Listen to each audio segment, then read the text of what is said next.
The fact that 95% of women who lose 20 pounds gain it all back within 3 years is the most crazy statistic ever. And I know you've probably heard that before and you're thinking like, that could never be me. But are you sure? Because the reason why 95% of women gain it back has nothing to do with their diet, has nothing to do with their workout program.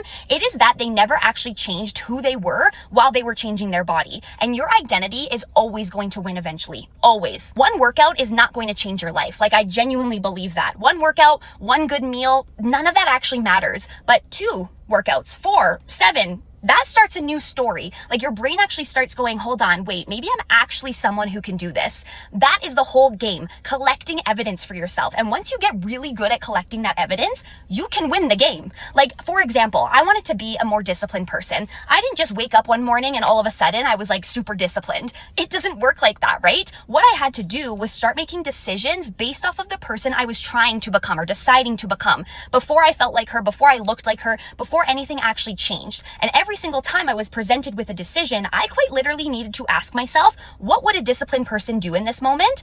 And then I just did that. I needed to start collecting good evidence. And if I collected enough good evidence over years, by the way, like, this is not a fast process by any means, my brain eventually had no other choice but to update the story it was telling me about myself. And then you have to protect that like aggressively, because every single time I made a decision like the old me, I was then adding evidence to the old story. The one who was like saying, see, you can't follow through on anything, you're not disciplined. So you probably already know you can lose the weight. That is kind of actually like the easier part. The question is, are you willing to spend the next few years collecting enough evidence so that your brain finally has to accept that you are just a different person and you can become the 5%?